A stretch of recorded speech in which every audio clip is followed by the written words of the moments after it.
24 au 26 mai prochain va se tenir la nouvelle édition du Festival Magnétique, le Festival des arts numériques et des musiques électroniques qui succède au Festival des années 0. C'est la 3e édition, mais nous on va vraiment focaliser sur cette année particulière. On pourra aussi bien parler d'œuvres visuelles, de musique, de public aussi et de lieux de rendez-vous, et tout cela en compagnie de Clément Gélébar qui est directeur animation et valorisation du territoire au sein de l'Intercom Bernay Terre de Normandie. Clément, bonjour. Bonjour. Merci de nous faire la gentillesse d'être avec nous pour ce rendez-vous attendu, j'allais dire, de la population de Bernay, mais pas que, parce que ça s'étend largement sur le territoire. Le Festival Magnétique, c'est le nouveau nom, il faut que vous nous l'expliquiez. On est passé d'un ancien nom à un nouveau nom. Exactement. Eh bien oui, parce que c'est pas seulement un changement de nom, parce qu'il y a un changement de forme aussi.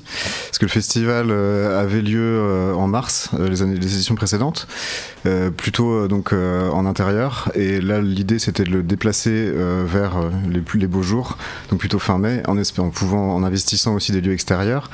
Et donc c'est toute une dynamique qui fait qu'on change de nom, on change de forme. On a un peu plus d'ambition aussi en termes d'accueil de public, parce qu'on a eu 4000 visites, 4000 participants en 2023, on en attend plutôt 8000 cette année.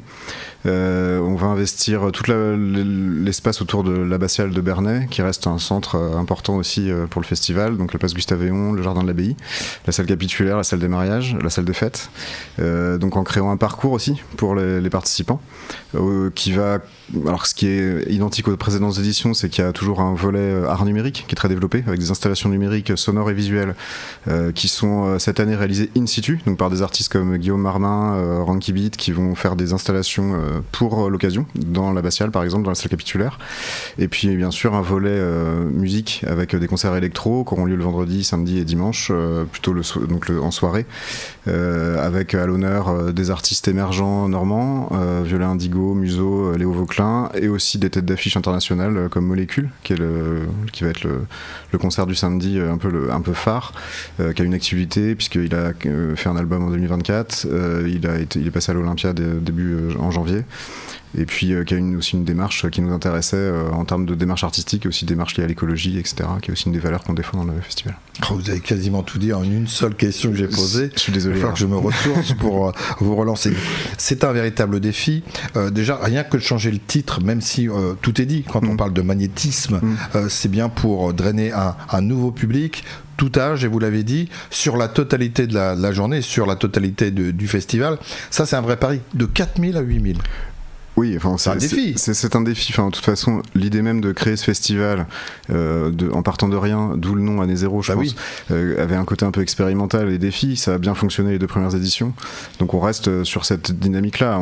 C'est un pari qu'on fait. Et ce qui est visé d'ailleurs, c'est de donner une identité au territoire à travers ce festival. C'est-à-dire qu'au-delà de toutes les qualités qu'a le territoire, il n'y avait pas ce type d'événement. Et c'est là que l'Intercom elle a souhaité jouer un rôle et créer quelque chose qui fasse qu'on associe Bernay et Terre de Normandie à ce type d'événement. Après, sur le fait que le nom, c'est vrai que ça relève un peu autour de l'attraction, autour du public, autour de la captation aussi d'un public. C'est un événement qui se veut très populaire aussi, puisque le fait qu'il y ait des installations en journée, qu'il y ait une circulation, etc., c'est vraiment adressé aux familles, pas seulement au public habituel des festivals électro. Et ça reste une des choses qu'on veut conserver et qu'on veut maintenir et qui nous paraît très très importante. Et aussi que ça s'adresse aux populations qui sont là, qui sont dans le territoire, et puis qu'on puisse rayonner au-delà et qu'on puisse faire venir aussi des personnes qui souhaitent découvrir des artistes et par le même coup découvrir le territoire.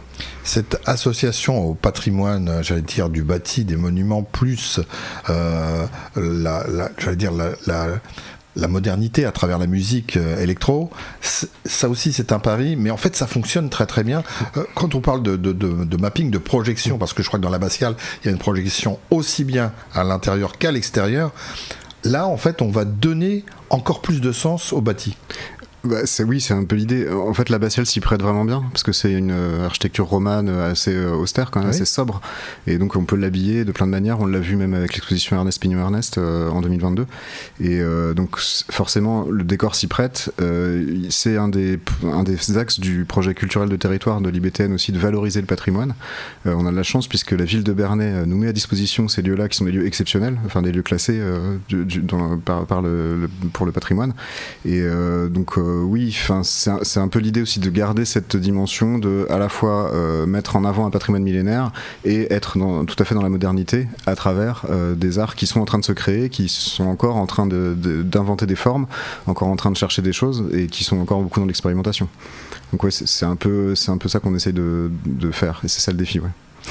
À travers ce festival, il y a des valeurs qui sont déclinées, il y a l'inclusion, je l'avais déjà évoqué, et puis il y a aussi l'aspect, parce qu'on doit tous l'être, mais c'est pas toujours aussi évident que ça, on doit tous être éco-responsables, et le festival se place dans une démarche de éco-responsabilité, notamment en matière d'utilisation d'énergie. Exactement, alors en particulier cette année avec une installation qui sera dans le jardin de l'abbaye, qui est le Lotus, qui est faite par le collectif Spot, qui est donc une fleur qui est conçue par des panneaux photovoltaïques qui sont faits de récupération et qui en fait fonctionnent en autonomie d'énergie. C'est-à-dire qu'elle capte de l'énergie pendant la journée, qu'elle restitue la nuit avec une installation qui est visuelle et sonore et interactive. C'est-à-dire que quand on bouge, ça fait interagir avec la lumière et le son.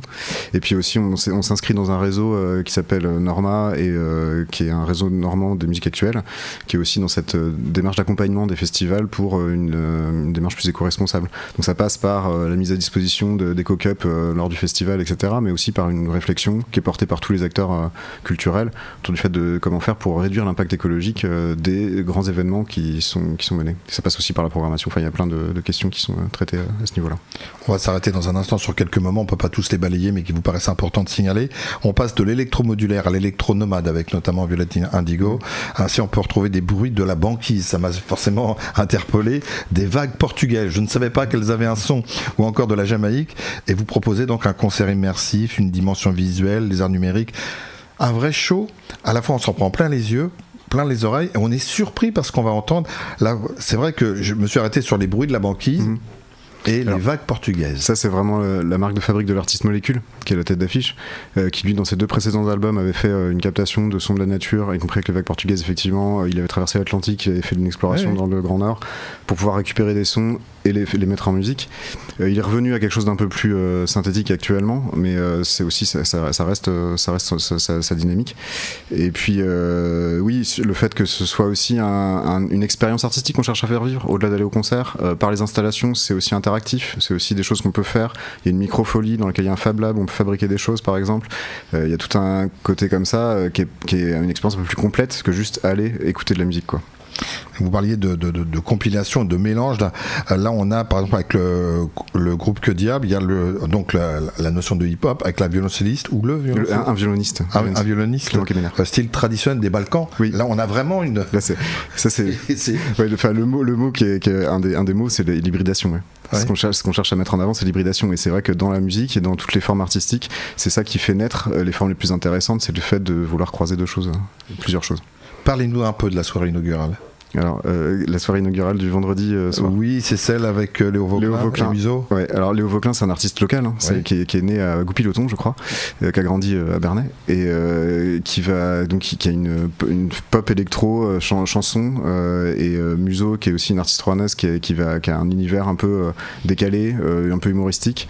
Donc on est très content d'avoir des artistes de cette qualité-là qui peuvent se produire pour ce festival, et puis de les mettre en avant aussi, puisque c'est des artistes qui montent et qu'on accompagne, quoi.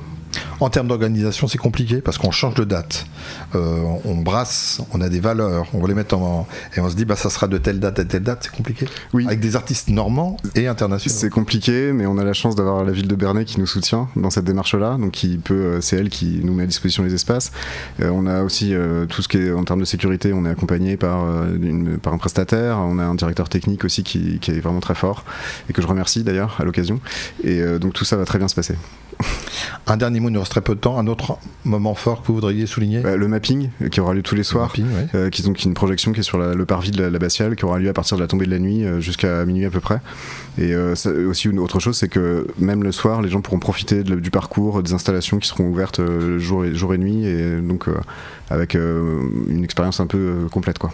Et dans le dossier de presse, il y a des mots forts, audacieux, populaire, inclusif, onirique, hybride, interactif. Voilà, tout ça, vous allez le retrouver du 24 au 26 mai pour ce festival magnétique. Merci beaucoup Clément Gélébart d'être venu présenter ce rendez-vous incontournable. Et puis si vous souhaitez vous retrouver ce magazine, vous savez comment faire sur notre chaîne évidemment, et puis aussi en tapant radiosensation.fr. Merci encore et à très bientôt.